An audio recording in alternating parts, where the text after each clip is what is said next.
Hey guys, welcome back to the Bull Combo. Today we're going to be reviewing The Way Forward, the newest album by Toronto-based progressive metal act Intervals, so stick around.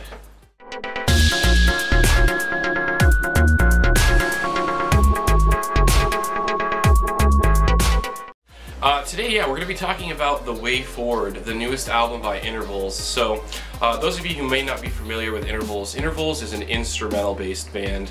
They're progressive metal with hints of metalcore and more recently jazz in some of their newer albums. The band is fronted, essentially, by lead guitarist Aaron Marshall, who, if you are familiar with the metal scene at all, you may be familiar with Aaron Marshall. His guitar work's amazing. He's guested on a number of different albums by many popular bands. So Intervals has released 2 EPs and 3 full albums, I believe. Their 2 EPs were actually where I first started listening to them. And for anyone that's listened to Intervals since the beginning of their discography, you'll probably notice that there's been a gradual transition in their sound. And they've gone through some bumps along the way, but there has been an overall progression of their sound from their first EP to this most recent album. And probably the most notable aspect or the most notable change is that they have softened their sound significantly from album to album, incorporated more jazz, been a little bit more experimental or more progressive in the writing styles that they've been using in the songs. Their last album, The Shape of Color, was very much in the same vein as their previous albums, but you could start to notice a little bit of a softening. There was a few songs that had a little more jazz elements to them, a little more progressive. There was parts where they were adding in extra instruments. There was a song where they had a saxophone section. So really just some creative, meandering style writing, and that kind of steps away from what they've been doing inside of mostly the metal scene. So it was really interesting in that if you're a fan of Intervals, they kind of force you to come along on a musical journey with them, and they want to say, hey, you know, this is the sound that we're into right now.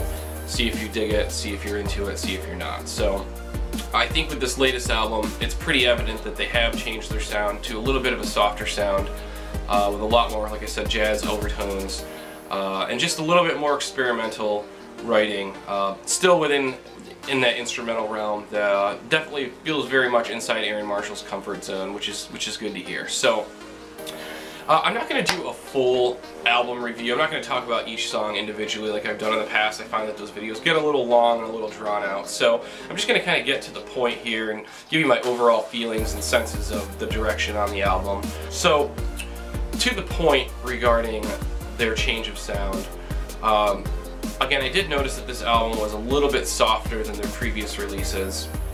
And another thing I noticed is that on a few of these songs, Aaron abandons the traditional songwriting that he has utilized and the traditional songwriting components that he's utilized pretty much through every album to this point. And what I mean by that is that there's a few songs on this album where he doesn't actually utilize the repetitive lead lines that I think we're all accustomed to hearing come out of Intervals. Those really catchy lead lines that kind of flow over top of some of the instrumental dissonant chords that he plays in the background. And on this album, there's a couple songs on here that really just, I feel like they're lacking a little bit, which is just really tough for me because Intervals is one of my favorite bands, but I do feel like there's a couple songs on this album that are lacking a little bit of that creativity and a little bit of that that raw just catchiness that I think Intervals is really known for. And you know, really with this album, I feel like it's a tale of two halves. There's 8 songs on the album, and the first 4 songs on the album are generally pretty soft, a lot of jazz portions, but they also seem to be lacking a lot of those memorable guitar hooks, those lead lines that have made Intervals songs pretty memorable to this point. Now, the second half of the album does a really good job of picking that back up, and I would say all of my favorite songs are in the last 4 songs on the album. Now, there are some good songs on this album, so I don't want to take away from the quality songs on this album, because there are at least 3 or 4 songs that I think are really solid songs that definitely hold their place in the Intervals catalog.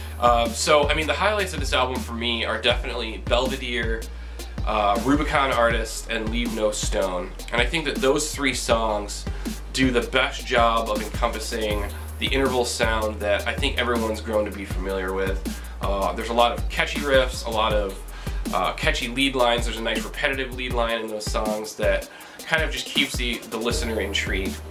And so if there was one complaint I had about this album, it was probably the fact that it was lacking some riffs it was lacking some areas for me to latch onto. There was a few songs I had some difficulty latching on to, finding anything to latch onto that was memorable that I could come back to and want to listen to again. So that's a first for me on an Intervals album. Usually I can listen to every song and at least find it enjoyable, but there was a couple songs on this album that really just bored me. And I feel like bands like this tend to do something like this, where they'll release an album that's so-so, has some good songs, has some hit or miss songs on it, and then they'll follow that album up with a really strong album. You know, sometimes the best album they've ever released to date. So while this current album isn't my favorite Intervals album, I feel like it's a transition period for the band and for Aaron as a guitar player, and I think that if anything, their next album is probably going to blow everything else they've done out of the water. And I know it's kind of silly to say, how can you say that when this album just seems like they're going in the wrong direction? And again, I really think it's just a transition period for the band. I think that I think Aaron's experimenting with his sound a little bit, and he's trying to find his voice in a bit of a different way on the guitar. So in the meantime, you know, us as listeners may have to deal with a little bit of a transition in styles. So you know, my main feelings on this album are that I think it's a solid Intervals album. If you're into instrumental metal, if you're into instrumental jazz fusion metal, you're going to be a fan of this album. There are a few songs where if you've come to know Intervals for being a specific sound, they do step away from that sound a little bit, and as a result, there's a few songs that are less than catchy. But again, the highlights of this album are Belvedere, Rubicon Artist, and Leave No Stone. All three of those songs, really solid songs. They all have awesome lead lines over top. Or just have a nice heavy aggressive sound. Leave No Stone is a really great song to end the album on. I feel like it has a very uplifting sound, kind of like Libra did on their last album, The Shape of Color. That was definitely my favorite song on the last album. It showcased all of the things that make Intervals so unique and so listenable. So I feel like this album was a step in a different direction for them. And you know, and maybe that was encapsulated by the album title, The Way Forward. Maybe that's a way of saying, you know, this is the direction we're going to take going forward. You know, try to join us on the journey. If you don't like it, well, maybe this is your drop-off point. Maybe this is where you get off the train and you move on to something else. And I don't think any artist ever wants anyone to feel that way, but sometimes their transitions and their change in style just results in people feeling that way, and results in polarizing the fan base a little bit. And you know, at some point you have to invigorate some sort of emotion. You have to create some sort of emotion with your music, otherwise things get stale. So as a whole, I think that this is a solid album. I won't rate this as high as any of their previous albums. I'm going to give it a 3.5 out of 5.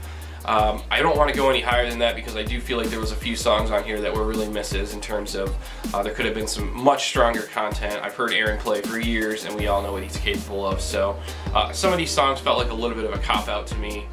And I won't stop listening to Intervals because I know that they're going to come out with more solid content in the future. It's just this album didn't really do it for me like some of their previous albums did. So again, I'm going to give this a 3.5 out of 5. I hope you guys like this review. Again, I encourage you to go ahead and check it out, listen to it, buy the album on iTunes. It's available on Google Play. It's on Bandcamp. I know Intervals has their own Bandcamp. They're selling it for $10. So, you know, $10 isn't really much to check out an album. And if you're really on the fence about it, go ahead and listen to it on YouTube. And if you like it, make sure to buy it and support the artist. It's really important that you support the artist because, you know, even if you don't like what they do, and you think that you might like something in the future, supporting them is extremely important to their long-term success. So I hope you guys liked this review. I hope you found it informative. I hope you appreciated the opinions. If you guys have comments on this album, if you agree with what I'm saying, if you don't agree and you maybe want to share your opinion, highly encourage that, so make sure to comment down below. If you like the video, make sure to give it a huge thumbs up. All those likes and all those comments are really, really appreciated, guys. The positive support and positive feedback has been awesome. So thanks again for the support, guys, and as always, we will see you soon.